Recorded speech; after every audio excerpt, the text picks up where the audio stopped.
आइए इस प्रातःकालीन सत्र में आप सभी भक्तों का स्वागत करते हैं। 4th canto 11 chapter verse number 30।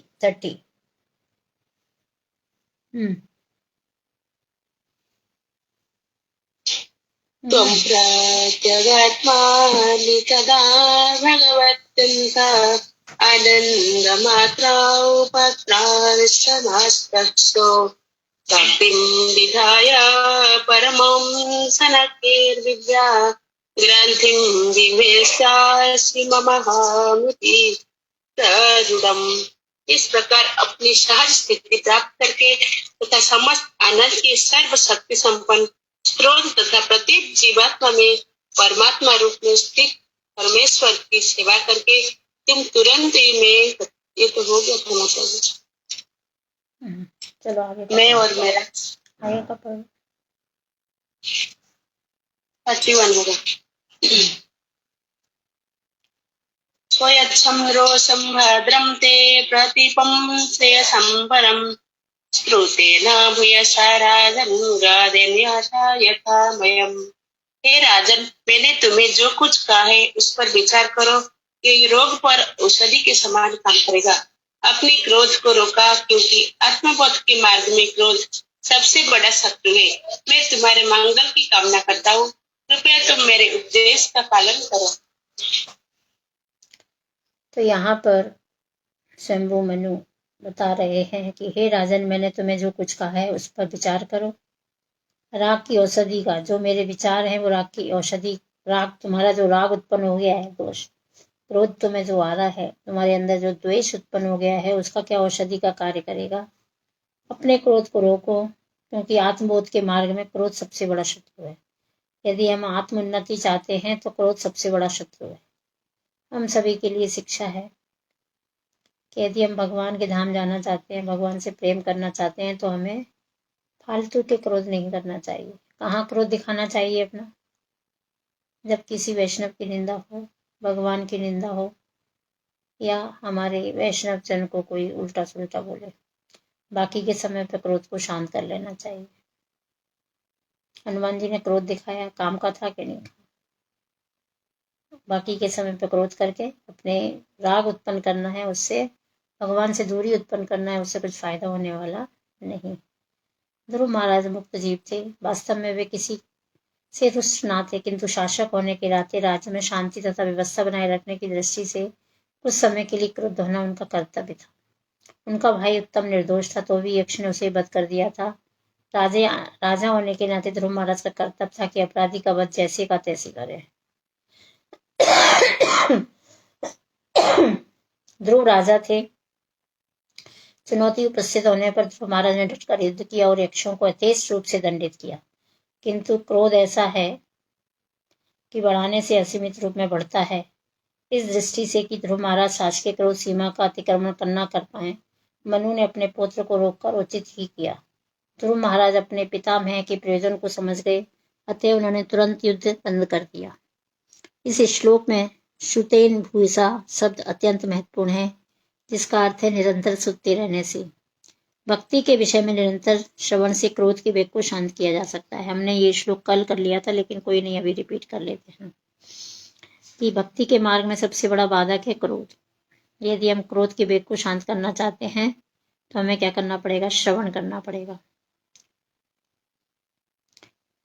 भगवान की लीलाओं का निरंतर श्रवण हमारे जो भी रोग हैं उनके लिए रामबाण दवा है। अतः प्रत्येक व्यक्ति को चाहिए कि वे भगवान के विषय में निरंतर श्रवण करें। इससे मानसिक संतुलन बना रहेगा। हमारे मन में राग द्वेष उत्पन्न होता है, क्रोध आता है, अनेक विचार आते हैं। यदि हम श्रवण करेंगे तो हमारा मन क्या होगा? बैलेंस में रहेगा और आध्यात्मिक जीवन की प्रगति में कोई बाधा नहीं होगी।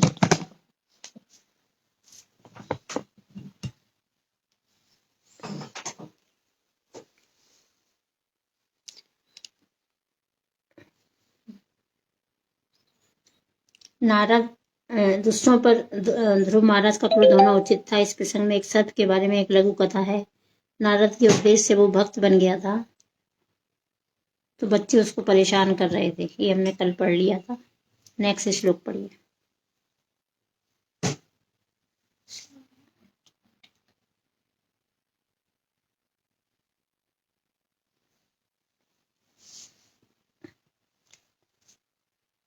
अगला श्लोक पढ़िए माता जी।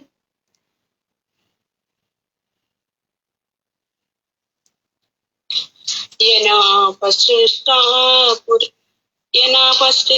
पुरुष लोकद्विजते वृषं न बुधस्तदृशं गच्छेदि च न भयमात्मनः। जो व्यक्ति इस भौतिक जगत से मुक्त चाहता है, उसे चाहिए कि वो क्रोध से वशीभूत न हो, क्योंकि क्रोध से मोहग्रस्त होने पर वो अन्य सबके लिए भय का कारण बन जाता है। तो यहाँ पर बताया जा रहा है कि यदि हम आध्यात्मिक उन्नति करना चाहते हैं तो हमें सबसे पहले अपने क्रोध पर कंट्रोल करना है। क्यों? क्रोध करने से ठीक है, हम लोगों को क्रोध दिखा सकते हैं, गुस्सा दिखा सकते हैं, डांट सकते हैं, डपट सकते हैं, लेकिन वो हमारी आध्यात्मिक उन्नति में सबसे बड़ा बाधक है। तो हमें क्रोध क्यों नहीं करना है? अपनी खुद की भलाई के लिए नहीं करना। लेकिन हम क्रोध क्यों दिखाते हैं? डांटा ना, देखा ना, समझा ना, समझ में आया ना उसको, सुनो, बोलो नहीं, क्रोध दिखाता है। दूसरा क्रोध दिलाएगा, लेकिन हमें क्रोधित नहीं होना है। नेक्स्ट, तात्पर्य। भक्त या साधु पुरुष को ना तो अन्यों के लिए भय का कारण बनना चाहिए और ना किसी को चाहिए कि उसके भय का कारण बने।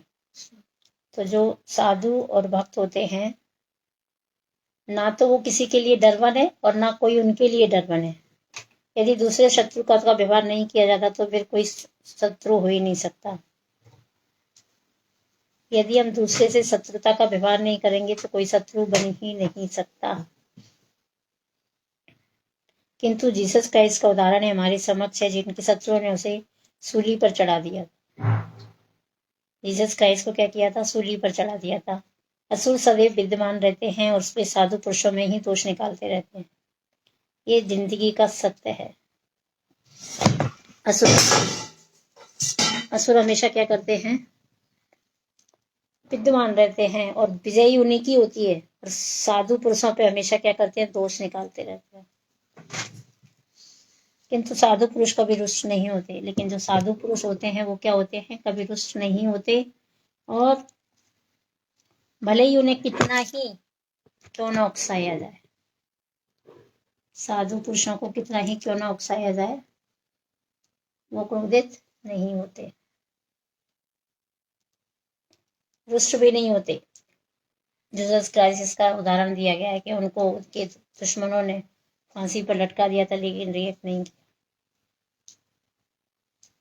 तो असुर हमेशा है, वो हमेशा जो साधु लोग हैं उनके ऊपर दोष निकालते रहते हैं। किंतु लेकिन साधु यदि जो है तो वो क्या करता है? कभी रुष्ट नहीं होता, कभी दुखी नहीं होता, कभी क्रोध नहीं करता। उन्हें भले कितना भी उकसाया जाए वो शांत रहता है। तो लोग उसको बोलते हैं मूर्ख है। हाँ, हम मूर्ख हैं, चलेगा, लेकिन हमें क्रोधित नहीं होना। क्रोधित होने से क्या है? हमारा ही नुकसान है। नेक्स्ट, लग्नाङ्गिरीशभ्रातुर्धा तदस्यात् त्वया कृतमः यजाति वा न पुण्यजनानुधातृधा नित्यमर्षितः।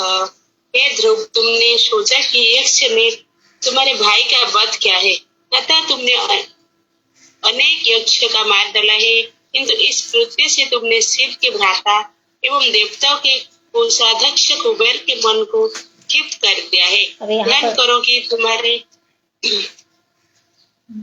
अब यहाँ पर बताया जा रहा है कि ध्रुव महाराज ने,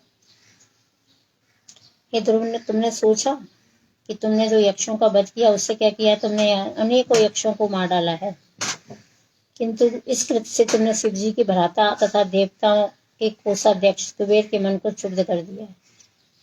ये जो यक्ष थे वो शिव जी के थे, और जो कोषाध्यक्ष कुबेर, उन दोनों के मन को आपने दुखी कर दिया है। ख्याल करो कि तुम्हारे कर्म कुबेर तथा शिव दोनों के प्रति अत्यधिक अवज्ञापूर्ण है, और आपने ये कार्य करके इन दोनों के मन को क्या कर दिया? दुखी कर दिया। इनसे अपने आप दुश्मनी पैदा कर लिया। मनु ने बताया कि यक्ष कुबेर के परिवार से संबंधित हैं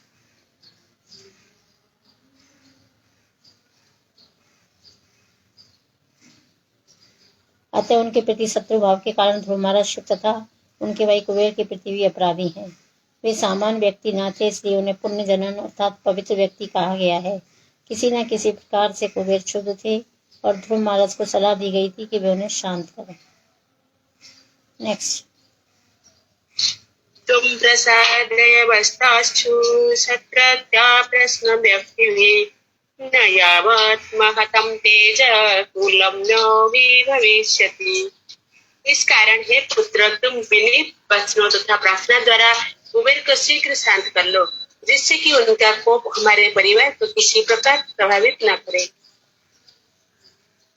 तो यहाँ ध्रुव महाराज को शिक्षा दी जा रही है